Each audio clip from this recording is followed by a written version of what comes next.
Dear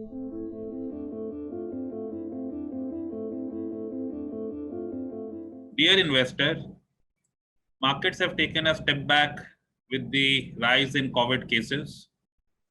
Active cases in India have shot up sharply recently, and new highs are being achieved almost on a daily basis.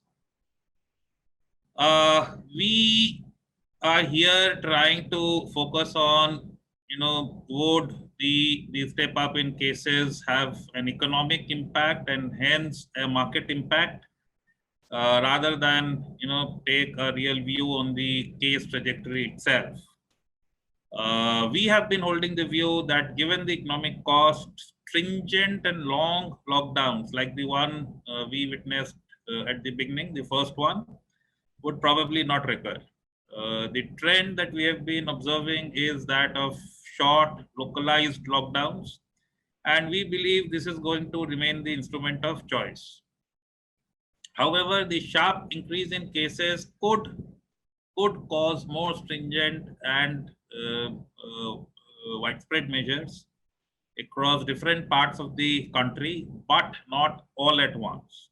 Okay, so once again, you need to compare it with the first lockdown where the whole country was locked down at the same time. We are looking at lockdowns, stroke curfews in many cases, with manufacturing being largely permitted to function. Period of lockdown is also expected to be limited to a week, as was the case in Delhi, or a fortnight, as has been the case in Maharashtra. Policy makers have also been saying the same, and that gives strength to our belief. For example, when a UP High Court imposed a lockdown in few cities, the state government did not go ahead with it, and the Supreme Court reversed the order. The Prime Minister and the Finance Minister have been talking of using lockdown as the last measure. Industry bodies and industrialists have been pointing out the economic impact of the same as well.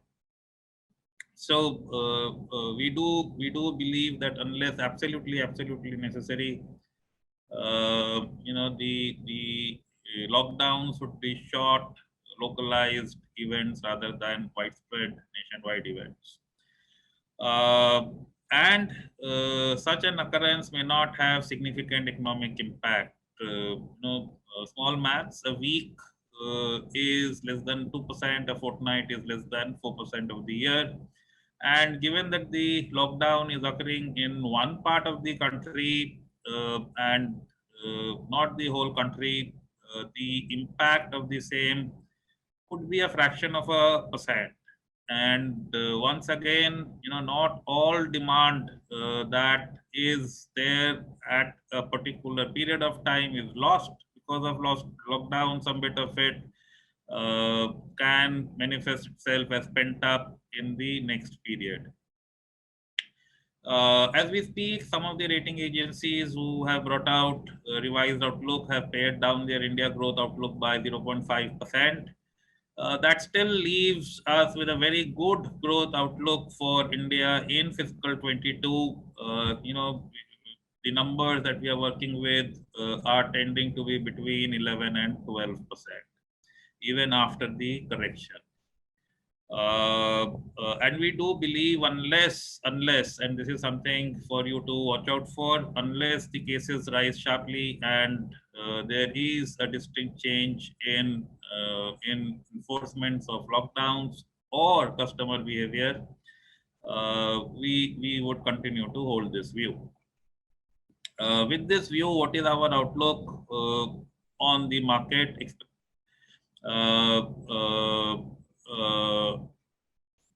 On the trajectory of COVID in India, let me spend some time there, with some experience that we have seen in various parts of the world, and try and make some sense of when things may peak out in the country. While obviously we are not experts in the field, we do believe that, like we have seen in the West, where peak out happened over a period of 1.5 to 2 months. In India, also we could see the current wave peaking out by end of May, early June. In states like Maharashtra, where it happened first, it could peak out earlier. We note that the Indian COVID-19 trajectory is approximately 2 months behind US. Now, US is already declining sharply, and that again gives us some timelines in terms of setting our Indian expectations. Already, Mumbai has been experiencing stability at higher levels, though, and now recoveries on a daily basis are tending to be similar or actually ahead of new cases on COVID. At the same time, vaccination is also progressing. As we speak, 10% of the population has been vaccinated. It is not only vaccination which will provide Indian population immunity. A lot of the Indian population has already been exposed to COVID in some sense, and several surveys have brought out that a very significant part of the population has antibodies to give protection against the virus. So as the vaccination progresses and people develop antibodies, and even the other thing, as the case incidence increase, another large percentage of the population would get antibodies against the virus. We do believe there is a great chance of our thesis working out over the next 1 to 1.5 months of the country seeing peaking out in number of cases. Vaccines provided a large hope in the West. Now the same is happening in the country. The availability is being improved visibility is being provided as to when this would happen. Government has relaxed rules regarding vaccines, while 50% of Indian vaccine production still has to go to the central government. Rest can be sourced by the state government and private sector. Moreover, any vaccine that is being used in the US, Europe, or Japan can be brought into India for use after some tests. And now everybody above the age of 18 can be vaccinated. And it is up to the state to formulate its own strategy. Dr. Reddy has already announced intent to import Sputnik 5 and distribute in the Indian private market. Other vaccine producers are also coming forward and looking to tap the Indian market. Private sector can charge market-related prices, and that does work as an incentive.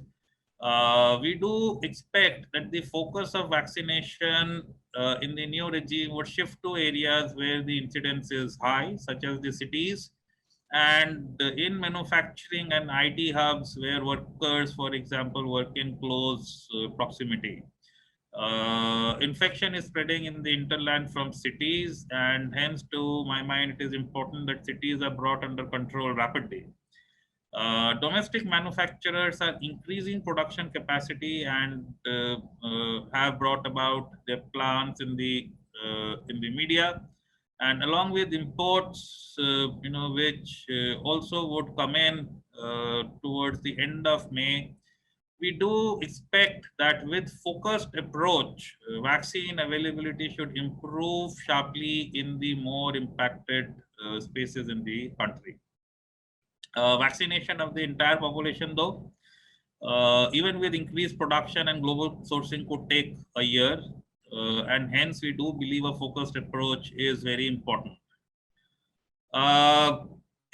With these thoughts, if I have made my point clear that we do expect the peak out to happen over the next, let's say, 1.5 months. We are of the view that investors should use the current weakness to build portfolios. Given the belief that the crisis would be short-lived and lockdowns would be scattered and would allow significant economic activity, the impairment on earnings may not be any significant extent. Markets are focused on earnings, profits, and hence, while cases may move up, If economic activity continues, if the earning outlook remains as good, the impact on the market may be very, very limited. As we speak, Q4 result season has started and is expected to be strong. Few results have been declared, and it is quite clear that spaces like steel, cement would see strong numbers. Banks may up provisioning, but would also report strong numbers in spite of it. We have seen few IT companies and one consumer staples company report numbers, and both have reported, all of these have reported reasonably strong numbers, and some of them have reported numbers ahead of even enhanced expectations. With work from home continuing, the margins may be better than expected in spite of commodity price increases, because costs like travel, conferencing, promotions, etc., may still remain contained for longer.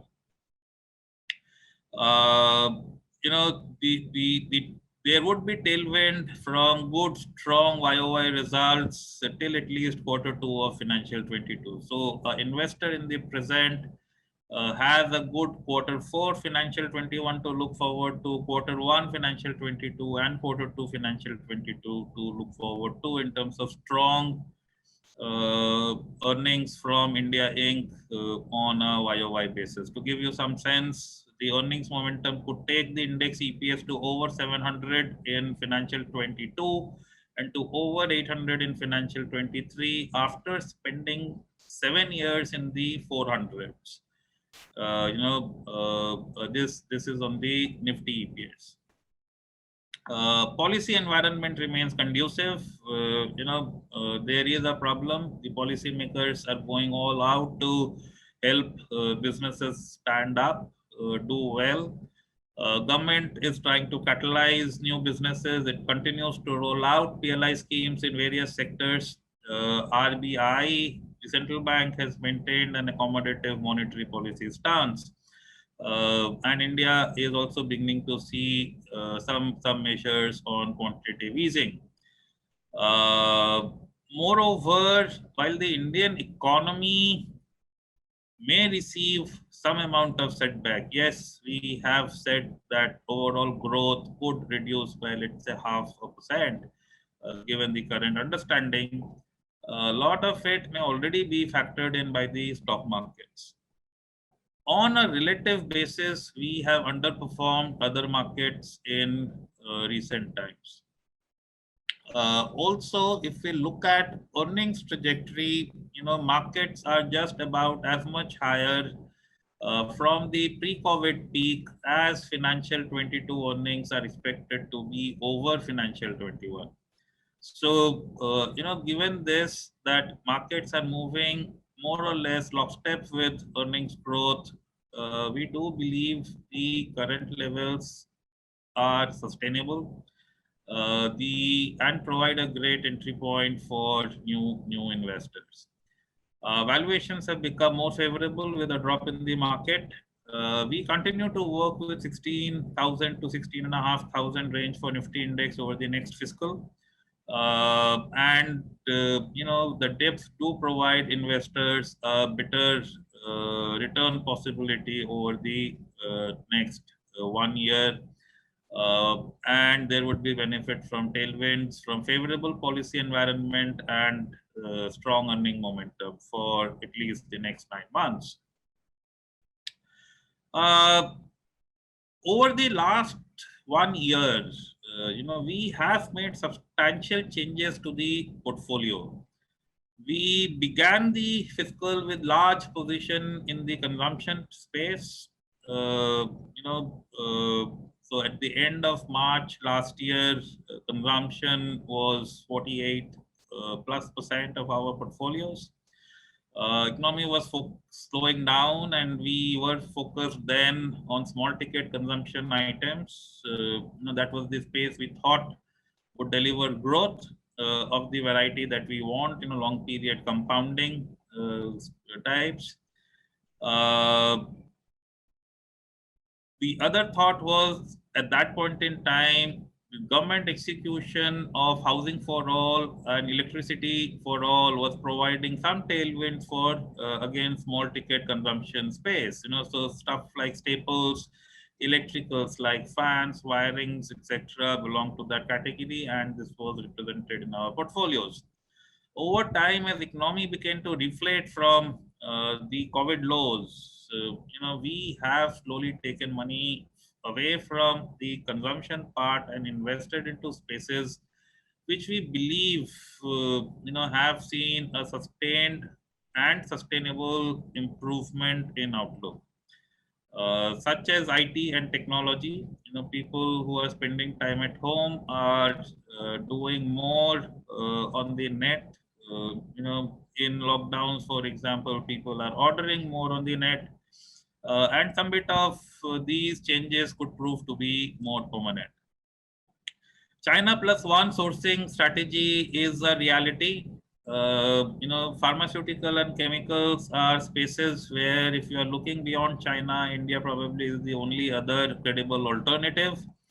And we are seeing businesses in these spaces show and deliver strong, sustained growth. And this is a space where we have again upped our exposure to the benefit of our investors. Government PLI schemes is benefiting many companies. We have included some of the names, some of the key beneficiaries into our portfolios. We do expect to see manufacturing increase in its share in the GDP, and our portfolios have started to reflect the same. The past period has seen sharp outperformance in deep cyclicals like metals and corporate banks, spaces that do not lend very easily to our kind of investing philosophy. After their outperformance, we do believe that our style, our space, our investment universe, and from therein, our selection of companies is again in a great position to deliver outperformance going forward. Thank you. Happy investing.